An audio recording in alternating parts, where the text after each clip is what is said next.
right, I think this thing is live. All right. Assalamu alaikum wa rahmatullah. Bismillah, walhamdulillah, wa salatu wa salam ala rasulullah, wa ala alihi wa sahbihi wa man walahu wa ba'd. Imam Marc here really quick. I wanted to do a little clarifying video about what is going to happen. What I mentioned and put up the flyer about a virtual Jumu'ah. And I just want to make sure that everybody's clear what this means. We're going to pray. We're going to do the Jumu'ah. There will be a khutbah. I'll give a sermon, a talk as normal. And then afterwards, you will go and pray your own Salat al-Dhuhr, right? You will not pray 2 raka'ah. You will pray 4, just as if you were normally praying Salat al-Dhuhr. Just so you'll have a chance to listen to a khutbah. Now, you may be asking, well, hey, why can't we just simply follow you, right? Well, as you know, there is a thing called fiqh, right? There's comprehension of how we do the various different ibadat in Islam. In the fiqh of salah, the imam stands in front and the ma'mum, or the people behind the imam, stand behind him. وَيَتَّبِعُونَ, right? They follow him. The problem is in my location, right? I'm here in Chino Hills, California. I don't know whether you are, or more importantly, you don't know whether you are in front of me or behind me. So that's one kind of major issue. 2, the delay. Sometimes there's a delay. There's many issues that go into it. But I think perhaps instead of only getting into the fiqh of it, maybe we can look a little bit of the usul, or the foundational understanding of Islam from a broader aspect, which is there are aspects of our deen, there are aspects of Islam that are flexible, and there are aspects that are inflexible, meaning that they're immutable, they don't change, right? Those aspects that are flexible, that are accommodating, alhamdulillah, these are a blessing, they are a ni'mah, they are a mercy from Allah, and we utilize them, obviously, whenever we can, and they're a blessing and a mercy to us to make our religion flexible and accommodating of circumstance. However, like the human body, it's comprised of parts that move and parts that don't move, right? Like your arm, in the totality of it, right? Here's a joint at my shoulder, then there's a joint here at my elbow, then there's a joint here at my wrist, and then of course the fingers have many different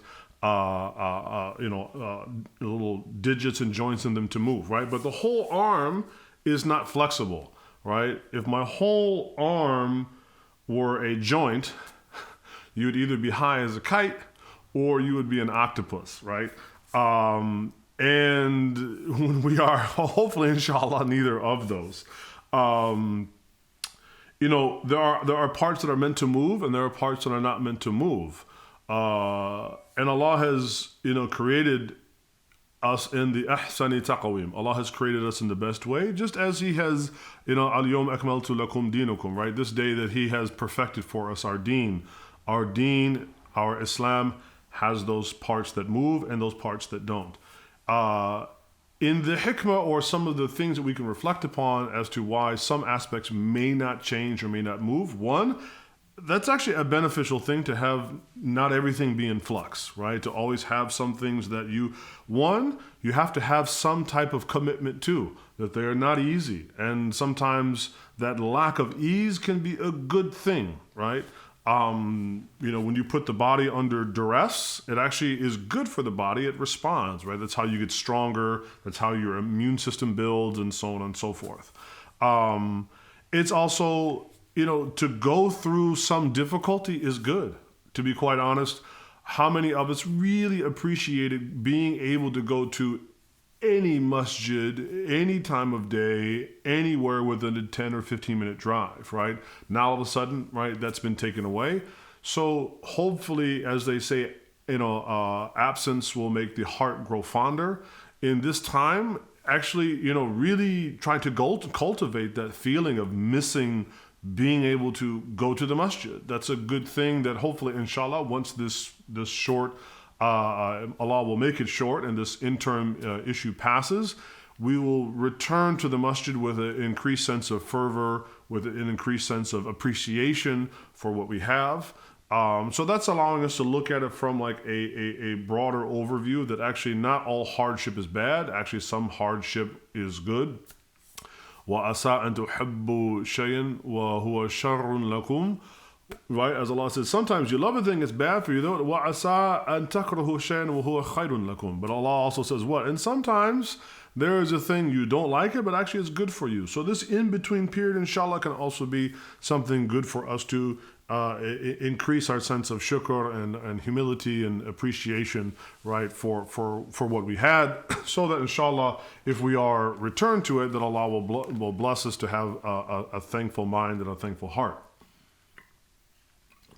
So I didn't want to beleaguer, the point here too much, just to really run down. This is the basic fiqh and usul about why we will do the khutbah, but we will not do the salat al-Jumu'ah. There will only be the khutbah al-Jumu'ah today on Friday. Inshallah, may Allah Ta'ala accept from you. I did have one friend of mine, he brought up today about is it permissible to establish your own Jumu'ah in your house? And I said yes. One of the easiest narrations, if you have three, including the khatib, meaning one person to give the khutbah, and two men at least of the age of taklif, the age of responsibility, yes, you can absolutely give a little khutbah in your own house. Not everybody has that capacity. Like myself, I'm the only male of age in my household, and I'm not inviting anybody over because of social distancing. So that is certainly an option. But in lieu of that, inshallah, the rest of us can at least perhaps, attend and get some type of beneficial reminder about Allah and His Messenger, sallallahu alaihi wasallam, and then just simply pray the 4 raka'ah of Salat al-Dhuhr. وَتَقَبَّلَ اللَّهُ مِنَّا وَمِنْكُمْ أَجْمَعِينَ. May Allah Ta'ala accept us from you. وَصَلِّ وَسَلِّمْ وَبَارَكَ عَلَى سَيِّدِنَا مُحَمَّدٍ وَعَلَى آلِهِ وَصَحْبِهِ أَجْمَعِينَ وَالْحَمْدُ لِلَّهِ رَبِّ الْعَالَمِينَ. I gotta run back outside and finish setting up. Inshallah, see you 1:15. Assalamu alaikum.